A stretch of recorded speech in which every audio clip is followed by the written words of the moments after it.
সবাইকে স্বাগত জানাচ্ছি আমাদের আজকের এই বিশেষ ব্যাখ্যামূলক আয়োজনে। সামনে পবিত্র ঈদুল আজহা, আর এই সময়টাতে সবারই আগ্রহের কেন্দ্রবিন্দুতে থাকে কোরবানি পশুর হাট। আজ আমরা ঠিক এই বিষয়টি নিয়েই আলোচনা করব। বাংলাদেশে এবছর কোরবানির পশুর সরবরাহ এবং হাটের সার্বিক প্রস্তুতি আসলে কেমন, এই কাঠামোগত তথ্যগুলো জানা থাকলে বাজারের আসল অবস্থা সম্পর্কে একদম পরিষ্কার একটি ধারণা পাওয়া যাবে।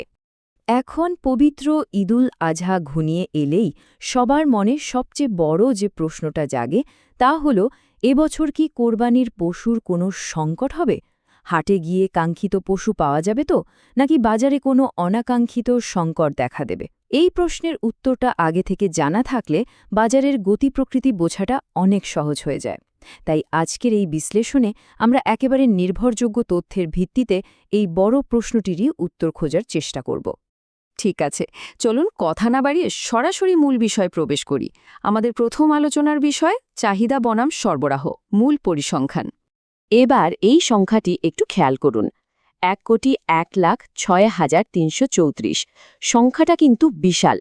যে কোনো বাজারের প্রকৃত অবস্থা বুঝতে হলে সবার আগে তার চাহিদার দিকে তাকাতে হয়। আর এই সংখ্যাটি হল এবছর সারা দেশে কুরবানির পশুর মোট জাতীয় চাহিদার পরিমাণ।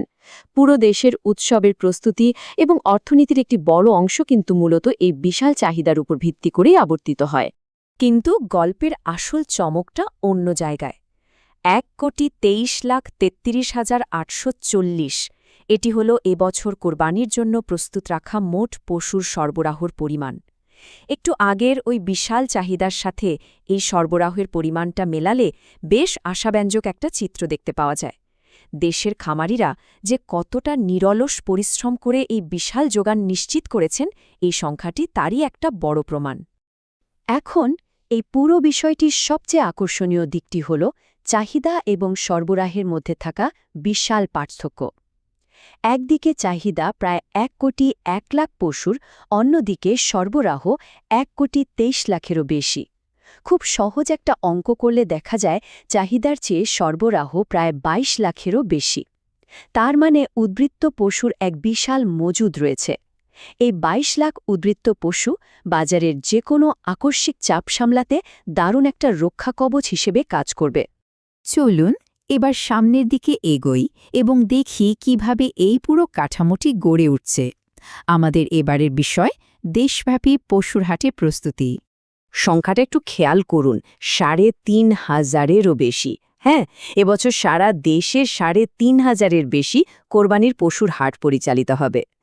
1,23,00,000-এরও বেশি পশু তো আর এমনি ক্রেতাদের কাছে পৌঁছাবে না, তাই না? এই বিশাল সরবরাহ যেন দেশের প্রতিটি প্রান্তের মানুষের কাছে খুব সহজেই পৌঁছাতে পারে, তা নিশ্চিত করতেই এত বিপুল সংখ্যক হাটের ব্যবস্থা করা হয়েছে।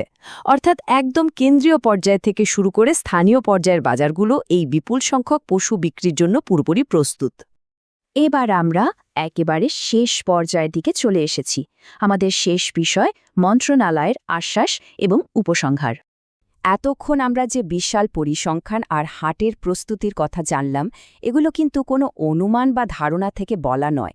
এই চমৎকার এবং স্বস্তিদায়ক তথ্যগুলো এসেছে সরাসরি ঢাকা সচিবালয় থেকে। গত রোববার কোরবানির পশুর চাহিদা নিরূপণ ও সরবরাহ বিষয়ের একটি অত্যন্ত গুরুত্বপূর্ণ সংবাদ সম্মেলনে মৎস্য ও প্রাণী সম্পদ মন্ত্রী মোহাম্মদ আমিন-উর রশিদ এই পরিসংখ্যানগুলো তুলে ধরেন।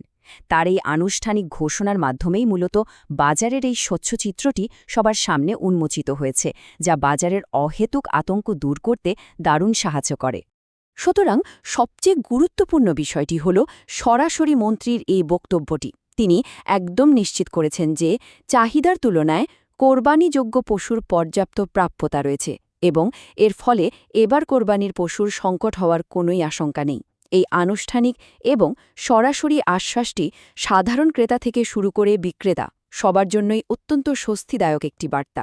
এর মানে হল আমাদের সরবরাহ ব্যবস্থা অত্যন্ত সুদৃঢ় অবস্থানে রয়েছে। আমাদের আজকের এই ব্যাখ্যামূলক আয়োজনের শেষে এসে একটি অত্যন্ত কৌতূহলোদ্দীপক এবং প্রাসঙ্গিক প্রশ্ন তৈরি হয়। পরিষ্কার তথ্যের ভিত্তিতে আমরা দেখলাম যে বাজারের চাহিদার তুলনায় প্রায় 22,00,000-এরও বেশি উদ্বৃত্ত পশু রয়েছে। এখন গভীরভাবে ভাবার বিষয় হল, এই বিপুল সংখ্যক উদ্বৃত্ত পশু কি শেষ পর্যন্ত হাটের দামের উপর কোনো বড় ধরনের অর্থনৈতিক প্রভাব ফেলবে? সরবরাহ এত বেশি থাকলে সাধারণ অর্থনীতির সূত্র অনুযায়ী বাজারের ভারসাম্য ক্রেতাদের অনুকূলেই থাকার কথা। তবে শেষ পর্যন্ত হাটের মাঠে এই ২২ লাখ অতিরিক্ত পশুর প্রভাব ঠিক কিভাবে দৃশ্যমান হবে তা দেখার জন্য সবাইকে হাটের দিনগুলো পর্যন্ত অপেক্ষা করতে হবে।